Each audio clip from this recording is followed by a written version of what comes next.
வணக்கம். குரலோடு பேசுவோம் குரலோடு பேசுவோம். பட்டமரம் பூ பூக்கும், பாறையிலும் நீர் சுரக்கும், வண்டி உருண்டோட அச்சாணி தேவை.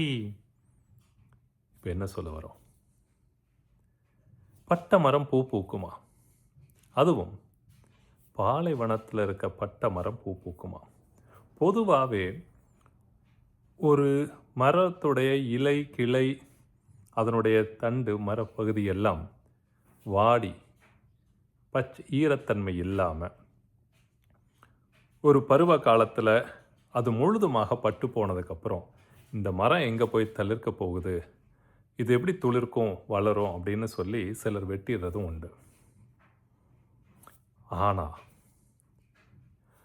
அந்த மரத்துடைய வேர் உயிர்ப்புடன், அது செயலற்று இருந்தாலும் உயிர்ப்புடன் வேர் கெட்டு போகாமல் இருந்தால் அதனுடைய பருவ காலத்தில் வரும்போது கட்டாயம் அந்த மரம் துளிர்க்கிறதற்கும் நல்ல தளைஞ்சு விருட்சமாக மீண்டும் வளர்கிறதுக்கு வாய்ப்பு அதிகம். அப்படியான பல நிகழ்வுகள் பார்த்துருப்போம். நம்ம சுத்தமாக அந்த மரம் பட்டு போயிருக்கோம். ஆனால் கொஞ்ச நாள் கழித்து பார்த்தீங்கன்னா அந்த மரம் திருப்பி வளர்ந்துருக்கும். இப்படி இருக்கிறது பாலைவனத்தில். அதுவும் பாலைவனம்னாவே தண்ணி இருக்காது. அதனால் வறண்ட பாலைவனம்னு ஏன் சொல்கிறாங்கன்னா, பாலைவனத்தில் அங்கங்கே கொஞ்சம் கொஞ்சம் நீர் சுனைகள் இருக்கிறதுக்கு வாய்ப்புகள் இருக்குது. அதனால் வறண்ட பாலைவனத்தில் அதற்கும் வாய்ப்பு இல்லை.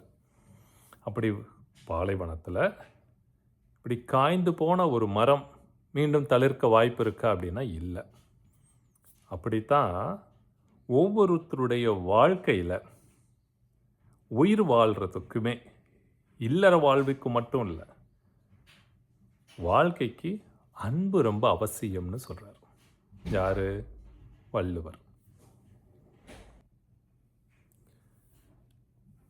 அதிகாரம் 8 அன்புடைமையில் வள்ளுவர் 78வது குறள், அன்பு அகத்தில்லா உயிர் வாழ்க்கை வன்பார்க்கண் வற்றல் மரந்தளிர்ந்தற்று. அன்பு அகத்து இல்லா உயிர் வாழ்க்கை. இங்கே குறிப்பிட்டு பார்க்க வேண்டியது என்னென்னா, இல் வாழ்க்கைன்னு சொல்லலை.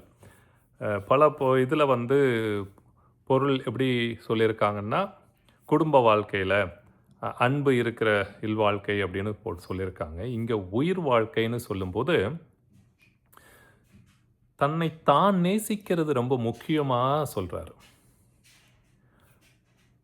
ஏன்னா தன்னுடைய உடல், மனம், எண்ணம், சொல், செயல் இது சில நேரங்களில் முரண்பட்டு போயிடும். நம்ம நினைக்கிற மாதிரி சில விஷயங்களை செய்ய முடியாமல் போயிடும். நம்ம எதிர்பார்க்குற மாதிரி சில விஷயங்கள் நடக்காமல் போகும். அப்போ என்ன ஆகும்னா, நமக்கு இந்த சூழல் மேலேயோ தனக்கு தன் மேலேயே ஒரு கோபமும், வெறுப்பும், ஒரு சலிப்பும், சங்கடமும், ஒரு வெறுமையும் வரத்துக்கான வாய்ப்பு உண்டு. அப்படி இருக்கும்போது தன் மேலே தனக்கு வெறுப்பு இருக்கும்போதோ, கவலையாகவும் வருத்தமாக இருக்கும்போது அன்பு இல்லாமல் போச்சுன்னா இந்த வாழ்க்கையில் உயிர்ப்புடன் இருக்கிறது ரொம்ப கஷ்டம். பட்ட மரம் பூ பூக்கும் அப்படின்னா அந்த இடத்துல அந்த வேர் உயிர்ப்புடன் இருக்கும்.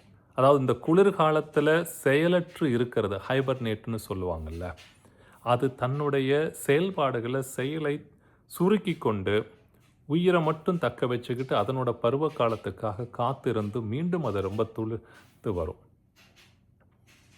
அது மாதிரி சில நேரங்கள், சில காலங்கள் நமக்கு வருமானமோ, வேலையோ, பிரச்சனைகளோ, சங்கடங்களோ, எல்லா சூழலும் நமக்கு சாதகமாக இல்லாமல் இருந்தாலும் தன் மேலே தனக்கு அன்பு, அந்த அன்பு நம்பிக்கையை கொடுக்கும்.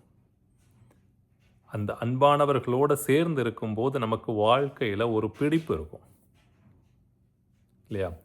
அது ரொம்ப ரொம்ப முக்கியம்.